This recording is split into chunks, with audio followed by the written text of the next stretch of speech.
హెబ్రీలకు రాసిన పత్రిక అపోస్తలుడైన పౌలు హెబ్రీ సంఘానికి రాసిన పత్రికలో నుండి 10వ అధ్యాయం 24-25 వచనాలు చదువుకుందాం. Hebrews chapter 10 verses 24 and 25. కొందరు మానుకొనుచున్నట్టుగా సమాజముగా కూడుట మానక ఒకనినొకడు హెచ్చరించుచు ఒకనినొకడు ఏం చేసుకోవాలట? హెచ్చరించుచు ఆ దినము సమీపించుట మీరు చూచుకొలది మరి ఎక్కువగా అలాగు చేయుచు ప్రేమ చూపుటకును సత్కార్యములు చేయుటకును ఒకనినొకడు పురికొల్పవలెనని ఆలోచింతుము. ఏమని ఆలోచిద్దామంట? మనం మందిరం ఎప్పుడు ఎక్కొడ్డేద్దామని కాదట ఆలోచించేది, లేదా దేవుని సందికి ఎప్పుడు దూరం అయిపోదామని కాదట. కొందరు మానుకొనుచున్నట్టుగా సమాజముగా కూడుట మానక. అంటే మనం మానకూడదు ఏంటి అంటే ఫెలోషిప్, సమాజము, సహవాసము. గ్రీకు భాషలో కొయినోనియా అనే పదం వాడారు. కొయినోనియా అంటే అర్థం ఏంటో తెలుసా? Sharing one pot, sharing one plate. పెళ్ళైనప్పుడు భార్య భర్తలు ఇద్దరిని కూడా పక్కన కూర్చోబెట్టి ఒకే ప్లేట్ పెట్టి దానిలో భోజనం పెడతారు. తినండి ఈ రోజున మీ ఇద్దరు ఒకే ప్లేటు, ఒకే కంచం, ఒకే మంచం. భార్యాభర్తలు ఇద్దరు కూడా అలాంటి అవినాభావ సంబంధం కలిగి ఉండాలని చూస్తున్నారే. షేరింగ్ వన్ పాట్ అంటే అర్థం ఏంటో తెలుసా? ఇకపై ఇద్దరు కాదు, ఇద్దరు ఒకటే. కానీ విచిత్రం ఏంటంటే కొంతమంది భార్యాభర్తలు పెళ్ళైపోయిన తర్వాత ఎవరి పరసలు వాళ్ళవే, ఎవరి బ్యాగులు వాళ్ళవే. ఇదిగో నా బ్యాగ్ ముట్టుకున్నాడు జాగ్రత్త అంటది భార్య. నా పరసు ముట్టుకున్నామంటే జాగ్రత్త కేసు పెట్టేస్తానంటాడు. ఆ భార్య కేసు పెట్టేస్తానంటది. లేకపోతే నా వాలెట్ ముట్టుకున్నామంటే జాగ్రత్త చెయ్యి కోసేస్తానంటాడు. ముట్టుకునేవారు ఆ పర్సులు, వాలెట్లు ఎవరి సంపాదన వాళ్ళదే. షేరింగ్ వన్ పాట్ అంటే అర్థం ఏంటో తెలుసా? భార్యాభర్తలు ఇద్దరు కూడా పెళ్ళైన తర్వాత ఒకరినొకరు అర్థం చేసుకుంటూ ముందుకు సాగిపోవాలి. ఇందులో కూడా కొన్ని కండిషన్స్ అప్లై ఉన్నాయనుకోండి, ఆ తర్వాత విషయం. ఎప్పుడైనా భార్యాభర్తల గురించిన కాన్ఫరెన్స్లో మాట్లాడుకున్నాను. పాస్టర్ గారు చెప్పారండి, ఈ రోజున ఇద్దరు పరసలో కలిపేమని చెప్పి డబ్బులన్నీ కలిపేసి వృధా చేసేమన్న ఉద్దేశం. కొంతమంది కుటుంబంలో భర్తలు ఉంటారు, వాళ్ళు పని చేయకుండా భార్య పని చేసిన డబ్బులన్నీ పట్టుకొని, ఇగో వెస్లీ గారు చెప్పారు కదా డబ్బులన్నీ ఇచ్చామని చెప్పి తీసుకెళ్ళిపోయి కోడిపందుల్లో పెట్టేసి మొత్తం పోగొట్టేస్తే, లేకపోతే రమ్మి ఆటలో పోగొట్టేసుకొని వచ్చేస్తారు. అది కాదు చేయాల్సింది. అలాంటి పనులు చేస్తూ ఉంటే మీ పర్సు మీ దగ్గరే పెట్టండి. అమ్మ స్త్రీలు జాగ్రత్త వినండి, అలాంటి వాటికి ఇవ్వకండి డబ్బులు. మీ ఆయన గారు ఏమన్నా భోజనం కొనుక్కుంటానంటే ఇవ్వండి, అందులో తప్పు లేదు. నీ భార్య ఏదన్నా ఆహారం కొనుక్కుంటాను, లేదా ఇంట్లో అసలు కట్టుకోవడానికి చీరలు లేవో కొనుక్కుంటానంటే ఇవ్వండి, పర్లేదు. కానీ అంతేగాని పక్కంటి బినిగారు నేను సినిమాకి వెళ్ళి వస్తా ఉండే డబ్బులు ఇవ్వండి అంటే ఇవ్వకండి. అలాంటి వాటికి వద్దు. పనికిమాలిన విషయాలకు డబ్బులు ఖర్చు పెట్టకండి. కొయినోని అనగా షేరింగ్ వన్ పాట్, సహవాసము. కొందరు మానుకొనుచున్నట్టుగా సహవాసముగా కూడుట మీరు ఏం చేయకూడదు? మానకూడదు. మరి కరోనా వచ్చినప్పుడు మానేసేమన్నారు కదండి మీరే. అంటే ఓకే, ఇప్పుడు పరిస్థితిని బట్టి మనం మందిరానికి రాలేకపోయాం. కరోనా వచ్చింది కదా అని చెప్పి మందిరానికి రాలేదని చెప్పి ఇంకా అలాగే కంటిన్యూ అవ్వమన్న ఉద్దేశం కాదు.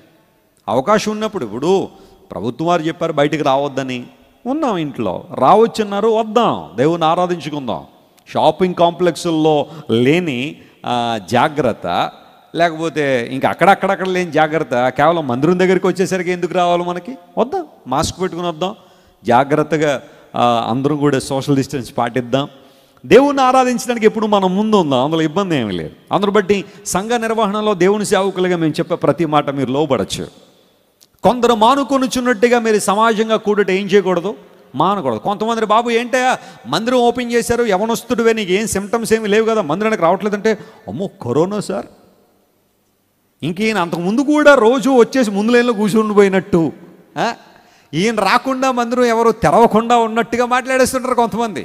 కరోనా వచ్చిందట, అందును బట్టి రావట్లేదట మందిరానికి. మరి ఎంతకాలం వాడుకుంటాడో కరోనాను మనకు అర్థం కాదు. ఇలాంటి పాండమిక్స్ వచ్చినప్పుడు, లేదా మన కాలంలో మన సమయంలో ఇలాంటి ఒక మహమ్మారి ప్రపంచానంతా వచ్చినప్పుడు తగు జాగ్రత్తలు వహించడం పొరపాటు నేను చెప్పట్లేదు. We need to take care of our selves. అందును బట్టి చాలా నెలలు మనం మన గృహాల్లో ఉండే ఆరాధన చేశాం. అయితే ఒక శుభవార్త, మందిరంలో మాత్రం ఆరాధన ఆగలేదు. దేవుని నామమునకు స్తోత్రం కలుగును గాక. ప్రజలైతే లేరు, మీరైతే రాలేదు, కానీ నేను దేవుని సేవకునిగా ప్రతి ఆదివారం ఏ బలిపీఠం మీద అయితే నిలబడి, ఏ పోడియం ముందైతే నిలబడి ప్రతి ఆదివారం ఈ దేవుని వాక్యం అందిస్తున్నామో, ఇదే పోడియం దగ్గర ఉండే ప్రతి ఆదివారం దేవుని వాక్యం అందిస్తూనే ఉన్నాం, అందిస్తాం కూడా. దేవుని నామమునకు స్తోత్రం కలుగును గాక. నేను చెప్పాను ఆల్రెడీ ఒకసారి, సునామీ వచ్చి 6 అడుగులు నీళ్ళు నిలబడిపోయినాయి అనుకోండి, 7 అడుగులు స్టూల్ వేసుకుని నిలబడి చెప్పేస్తాను అక్కడ నేను. అందులో సందేహం ఏమీలే. 6 అడుగులు వచ్చి నీళ్ళు నిలబడితే 7 అడుగులు స్టూల్ వేసుకుని నిలబడతాను నేను దేవుని వాక్యం చెప్పడానికి. ప్రతి ఆదివారం ఏ పోడియం దగ్గర నుంచి అయితే, ఏ బలిపీఠం మీద దేవుని సందేశాలు మీకు అందుతున్నాయో, ఈ స్థలము నుండి దేవుని వాక్యం ప్రవాహం ప్రవహిస్తూనే ఉంటుంది. హల్లెలూయా. సమాజముగా కూడట మానక ఆ దినము సమీపించే కొలది. ఏ దినం అది? యేసయ్య రెండవ రాకడ. చాలామంది ఈ రోజుల్లో యేసు ప్రభు రెండో రాకడ జరిగిపోయింది, క్రైస్తవులు అమాయకులు ఇంకా యేసు ప్రభు వస్తాడని కనిపెడుతున్నారని చాలామంది అనుకుంటున్నారు. ప్రియులరా, వస్తానని చెప్పిన నా యేసయ్య రాక మానడు. ఆయన వస్తాడంతే.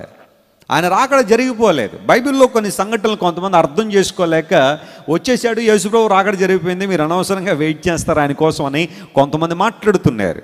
క్రైస్తవ విశ్వాసం యొక్క నిరీక్షణ యేసుక్రీస్తు ప్రభువుకి రెండవ రాకడ.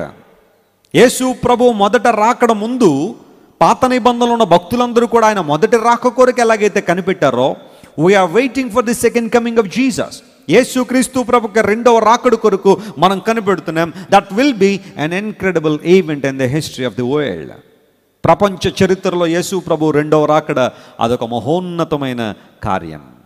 తన సంఘాన్ని ఆయన పిలుచుకునబోతున్నాడు. రక్షణ పొందిన వారు ఆయన దగ్గరకు వెళ్ళబోయే ఆ మహత్కరమైన రోజు, మహత్తమైన ఆ మహత్తుతో నింపడిన రోజు కోసం ప్రతి క్రైస్తవుడు కనిపెడుతున్నాడు. That's a blessed hope that we have.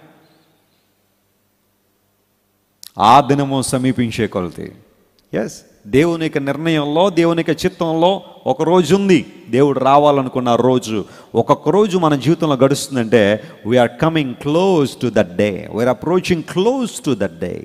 ఆ రోజుకి మనం దగ్గర అవుతూనే ఉన్నాం. ఒక్కొక్క రోజు గడుపుతుంటే దేవుని వాక్యం సెలవిస్తూ ఉంది, ఆ రోజు సమీపించే కొలది ఒకరినొకరు హెచ్చరిక చేసుకోవడంలో, పురికొల్పుకొనడంలో మనం ముందుండాలి తప్ప సమాజంగా కూడి మనం ఏం చేయకూడదు, మానకూడదు. అందును బట్టి క్రైస్తవ విశ్వాస జీవితంలో వ్యక్తిగత ప్రార్థనకు చాలా విలువ ఉంది. చెప్పండి, వ్యక్తిగత ప్రార్థన చేయాలి, అట్ ది సేమ్ టైం 2-3తో కలిసి కూడా మనం ఏం చేయాలి, ప్రార్థన చేయాలి.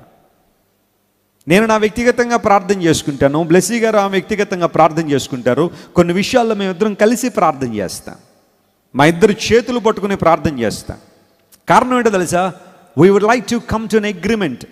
దేవుడు చెప్పాడు, 2-3 ఏకీవించి ప్రార్థన చేస్తే అద్భుతాలు జరుగుతాయన్నాడు. ఇద్దరం కలిసి ప్రార్థన చేస్తాం. భార్యాభర్తలు మీరిద్దరు కలిసి ప్రార్థన చేసి ఎంతకాలమైంది? భర్త అంటాడు, నేను చేసేసుకున్నాను ప్రార్థన, నువ్వు కూడా చేసేసుకుని త్వరగా పడుకో, గట్టిగా ఏడవక ఇక్కడ గదిలో, నేను నిద్రపోవాలి, ఉదయం అంతా అలసిపోయి వచ్చాను అంటాడు అయ్యగారు. కుటుంబ ప్రార్థనను కూర్చుంటారు అందరూ. కూర్చోగానే అందరి నోట ఒకటే మాట, కామన్ వర్డ్, తల్లి తీసి చెప్తారు, చిన్న ప్రార్థన చేసేయి. పిల్లలు అదే మాట, భర్త అదే మాట. ఆమె ప్రార్థన చేద్దామని ముసిగేసే లోపల ఆమెకు ఒక కాషన్ ఏంటో తెలుసా? చిన్న ప్రార్థన చేసేయి. మరి భోజనం ఉండేటప్పుడు అలాగే అన్నారండి. చికెన్ ముక్కను 4 భాగాలు చేసి అందులో చిన్న ముక్క ఏమని అడుగుతాడండి. అంటే ఆ కూర గిన్నంత దెమ్మరించేసిన ఇంకా లేదా కూర అంటాడు. అక్కడ చిన్న అక్కర్లా, అక్కడన్నీ పెద్ద పెద్దవి కావాలా. ప్రార్థన దగ్గరికి వచ్చేసరికి మాత్రం చిన్న ప్రార్థన చేసామా లేదనేది చూస్తాడు తప్ప నువ్వు ఎంత చేసామన్నది అక్కర్లేదని కొంతమంది ఆలోచన. కుటుంబం అంతా కలిసి ప్రార్థన చేయడం, సంఘము కలిసి చేస్తున్న ప్రార్థనలు ఏకీవించడం. కొంతమంది సంఘ ప్రార్థన మీద కొంతమందికి మంచి అభిప్రాయం ఉండదు. ఏమంటే ఎవరో వస్తారండి, ఏదో ప్రార్థన చేస్తాను, నేను ఎందుకంటే అక్కడ అనుకుంటా చాలామంది. సంఘ ప్రార్థన కూడా చాలా ఇంపార్టెంట్. ఉపవాస ప్రార్థనలు ఎలా చేసినప్పుడు నీకు నిజంగా ఖాళీ ఉందా? ఖాళీ లేకుండా నీకు ఏదో మోడీ గారు ఏమైనా పని చెప్పి వెళ్ళిపోయారంటే తర్వాత సంగతి. కానీ ఖాళీ ఇంట్లో కూర్చుని చర్చ్లో ప్రార్థన జరుగుతుందని తెలిసి కూడా నువ్వు ఇంట్లో కూర్చున్నావంటే, అంటే దేవుని సన్నిధిలో కూర్చోకుండా, ఆయన మాటలు వినకుండా ఇష్టారంగా ఏవో పనులు చేస్తున్నావంటే కొన్నిసార్లు లెక్క చెప్పుకోవాల్సిన అవసరం వస్తుందేమో ఆలోచించేయాలి. సంఘ ప్రార్థన.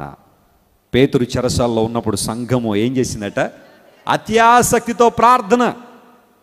పేతురు గారిని పట్టేసుకున్నారా? సంఖ్యలు వేసారా? అమ్మయ్య కొంచెం మనకు రెస్ట్ దొరికింది, లేకపోతే రోజు ప్రార్థన అంటున్నాడు, సాక్ష్యాలు అంటున్నాడు, వాక్యం అంటున్నాడు, చాలా ఇబ్బంది పెట్టేస్తున్నాడండి పాస్టర్ గారు మమ్మల్ని. ఈరోజు మాకు కొంచెం ఏం దొరికింది? రెస్ట్ దొరికింది. పడుకున్నారా సంఘం? దేవుని సేవకుని సంఖ్యల చేత బంధించబడితే ఆ సంఖ్యలు తెగేదాకా ప్రార్థన చేశారు. గట్టిగా చప్పట్లు కొట్టి దేవుని మహిమపరచండి. That's the power of the church. సంఘ ప్రార్థనల యొక్క ఆ అనుభవం అదే.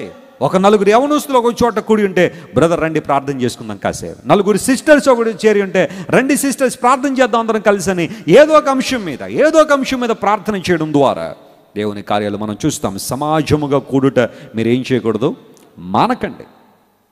ఆ దినము సమీపించే కొలది సహవాసము మనకి చాలా ఆశీర్వాదం అయి ఉన్నది.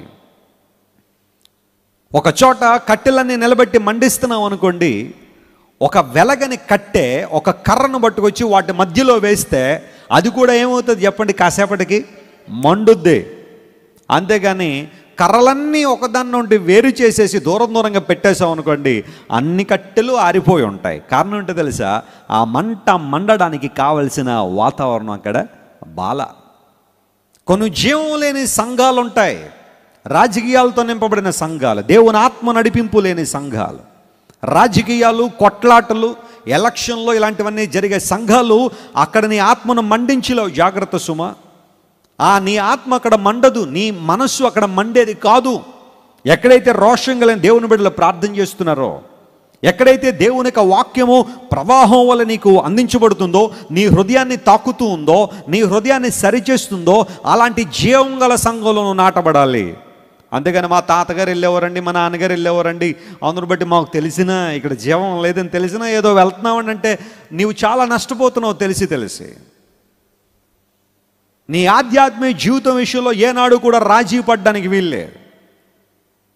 దేవుని వాక్యం సెలవిస్తూ ఉంది, జీవం గల సంఘంలో సమాజముగా కూడుట మానద్దు అని బైబిల్ సెలవిచ్చింది. నువ్వు మండాలి అని కోరుకుంటే, ప్రభు కోసం ప్రజ్వల్ వెళ్ళాలి అని కోరుకుంటే, దేవుని యొక్క సువార్త పనిలో పాలి భాగస్తుడిగా ఉండాలని కోరితే, ప్రభు యొక్క సువార్త పని, ఈ హార్వెస్ట్ అనే ఈ వర్క్లో నువ్వు పాలి భాగస్తుడు ఉండాలని కోరితే, మండే సంఘం, దేవుని నామమున స్తోత్రం కలుగును గాక, జీవం గల సంఘంలో నువ్వు నాటబడాలి, ఎదగాలి, ప్రభు కోసం ముందుకు సాగిపోవాలి. సమాజముగా కూడుట మానద్దు అని దేవుని వాక్యంలో మనం చూస్తున్నాం. దైవజనులు డాక్టర్ జాన్ వెస్లీ గారు అందిస్తున్న వర్తమానాలు, చేస్తున్న ప్రార్థనలు మీకు దీవెనకరంగా ఉంటే, ఆధారాలతో కూడిన దేవుని సువార్త ఇంకనూ ప్రపంచ దేశాల్లో అందించబడాలని మీరు కోరుతున్నట్లయితే, ఈ పరిచర్య ద్వారా చేయబడుతున్న సాంఘిక కార్యక్రమాలు, నిర్వహించబడుతున్న చిల్డ్రన్ హోమ్ను సపోర్ట్ చేయాలనుకుంటే 9000333777 అనే నెంబరుకు గూగుల్ పే, ఫోన్పే ద్వారా మీ కానుకలను, ప్రోత్సాహాన్ని పంపించండి. లేదా క్రింద ఉన్న డిస్క్రిప్షన్ బాక్స్లో ఉంచబడిన అకౌంట్ నెంబరుకు మీ కానుకలు పంపించండి. మీరు పంపే ప్రతి కానుక దేవుని పవిత్ర సేవలో వినియోగించబడుతుంది. దేవుని రాజ్య విస్తరణలో పాలిభాగస్తులవ్వండి.